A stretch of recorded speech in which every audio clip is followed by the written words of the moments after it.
Deadlifts are scary,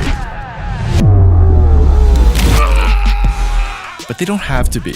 In 5 super simple steps, I'll show you exactly how to properly deadlift to maximize growth, unlock your untapped strength and performance, and minimize your risk of injury.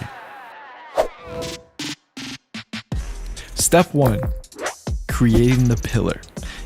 Getting this right is crucial.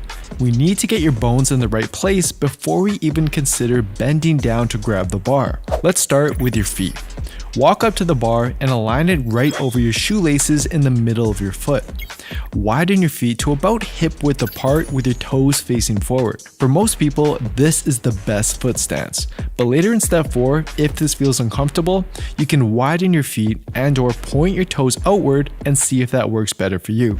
Next, we need to fix your hips and ribs into the correct position. Deadlifting with the hips and ribs misaligned is the most common reason for back injury. They should remain stacked like a pillar and stay that way as you lift. To do that, let's start with the hips. So think of your hips as a bowl full of water. Most people stand with an anterior pelvic tilt, which causes the water to tip over the front of the bowl. Instead, tilt your pelvis back so the bowl is flat. You can think as if you were trying to bring your belt buckle up to your chin. As for the ribs, most people stand with them flared out. Flatten them by engaging your core. At this point, your ribs and hips should be stacked evenly on top of each other, but to keep them locked in that position, I want you to squeeze your glutes and inner thighs together and feel yourself getting taller as you do so. And finally, make a fist in each hand and push them down towards the ground to straighten your arms and activate your lats. At this point, you should feel your glutes, inner thighs, core, and lats all working. You're ready for step 2. Grabbing the bar. This is where most people will round their back and shoulders and lose the tightness we work so hard to create. Instead, I want you to keep the pillar we created in step 1 and start pushing your hips back while keeping your fists pushing straight down under your shoulders. You can imagine you had a bag full of groceries in each hand and you're trying to close the car door with your butt.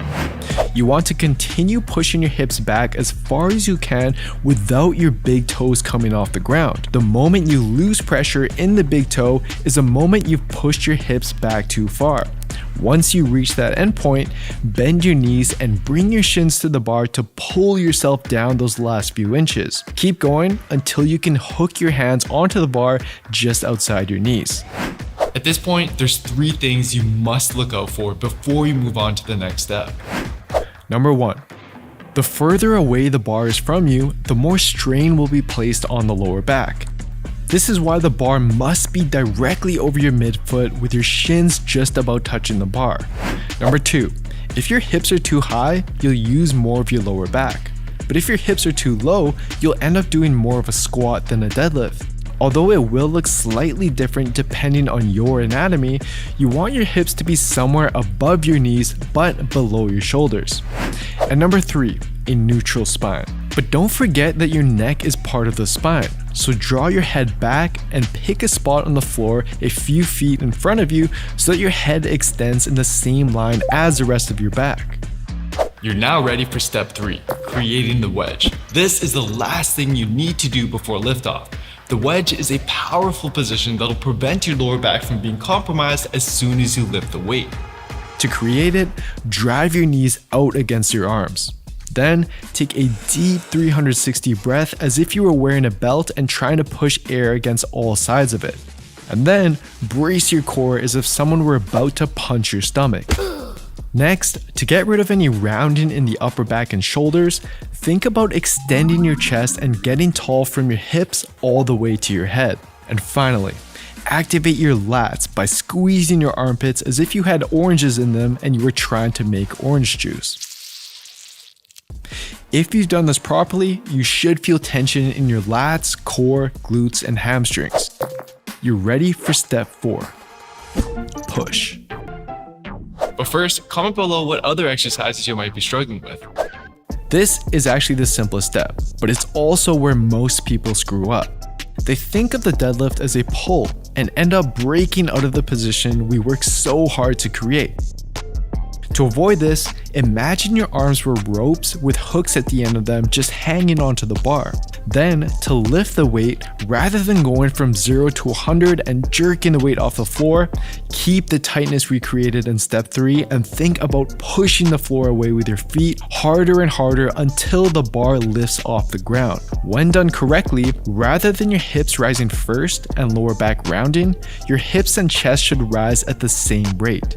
Continue pushing the floor away until the bar passes your knees, and then think about thrusting your hips forward or humping the air in front of you to meet the bar at the top of the lift. But to avoid injuring your back at the top, your shoulders should not be behind your heels and your lower back should not be arched. This is a sign that you've extended your back too far. Oh shit. To prevent this, as you come to the top, imagine you're about to get punched in the stomach and keep your glutes squeezed together.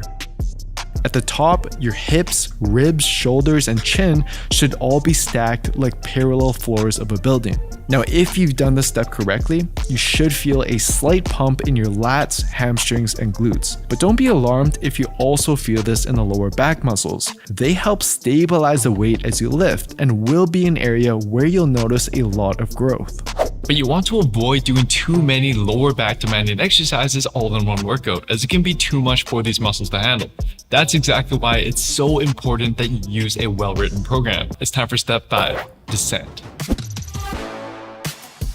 This is where many people not only injure themselves, but also miss out on a lot of muscle growth by letting gravity drop the weight. We want to control the weight down, but we need to do this correctly. Now, this will look very similar to what we did back in step 2. The only difference now is that you have a bar. Many people tend to let the bar sway forward in front of them, which causes a lot of stress on the lower back. Instead, push your hips back and slide the bar down as close as possible along your thighs. As soon as the bar passes your kneecaps, that's when you can bend your knees and slide the bar along your shins to get the bar back over your midfoot. But to avoid losing tension and leaving gains at the table, avoid bouncing the weight up off the floor.